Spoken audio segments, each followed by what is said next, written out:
Beautiful morning out here in Sturgeon Bay, Wisconsin.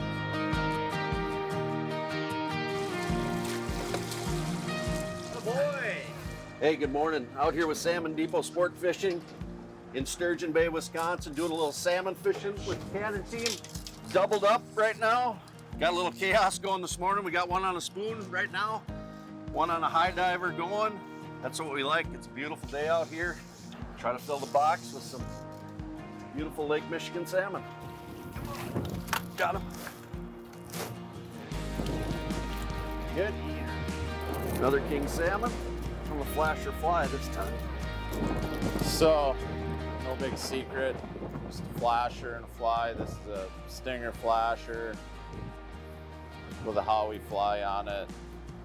See, that one's caught quite a few fish already, but when they start biting it, they'll eat this thing if there's hardly any tinsel hanging off of it. This attracts them, this is what they're eating. So I think we had that first one on a spoon, one on a flasher fly on a dipsy. So now we're gonna get it dialed in here. So what we got going here is we're running big boards and we're gonna put a clip on and it's just a release. So what this allows us to do is get multiple lines out. Fish, rigger. Rigger. There we go on the Cannon downrigger. Who's up? Braden? Yep, I got it.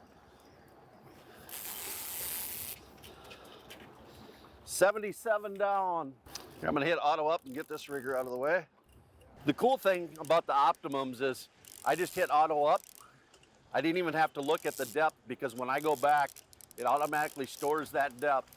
So the next time I deploy the downrigger, it goes right back to the same spot. Keep reeling.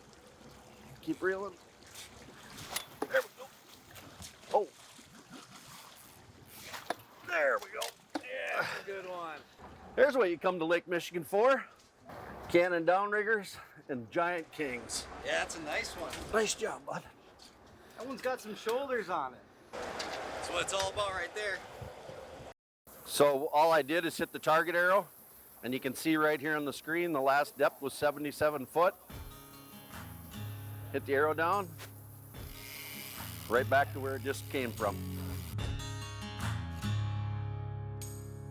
Another one on that same downrigger. Lift and walk back. There you go. Nice. So one of the things you try to pay attention to all the time is what the fish are doing and where they're at in the water column.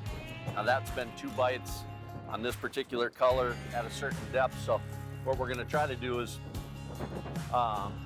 pattern that.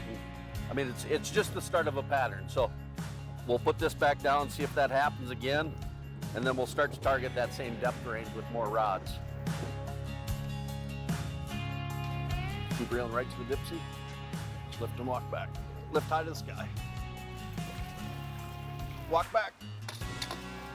There we go. Another nice salmon. Perfect one for the grill.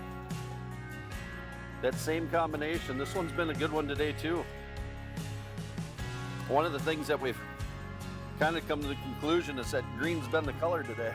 Green's the color every day, no matter what color fly you have on, as long as it's green. Adam, so you've been on the bite here and a couple bites here on the downrigger. So walk us through kind of what's happening, what you're doing. So we came across a temperature break. Everything revolves around temperature and current on this lake. There's very little structure to fish, so that is their structure. So the break's gone from 54.5 down to 52.5.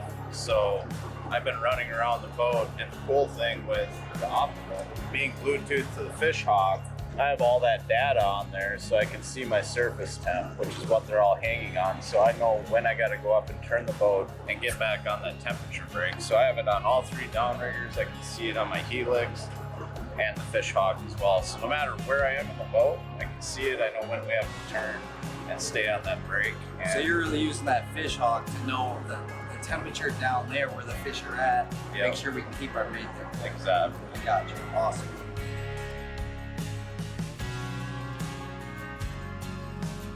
Another fish on the high diver. Oh, big one. Look at him going nuts. Go, reel. Now when he gets here, he's not going to be real cooperative. So if he wants to go this way, take your rod tip and just slide it that way. Go opposite? Yep. And that kind of steer him. Yeah, one of the things, you've got control when you got the rod in your hand of being able to steer the fish. If the fish wants to run to the left, take your rod tip over to the right and try to keep him in the back of the boat. A lot of times that'll keep them out of lines, because when they get close, they'll dart and dive, and you can get into your riggers, your other divers, and it can cause a lot of mess. But he's doing an awesome job here on the rod. Got it at him. Here we go. Big steelhead. Nice steelhead.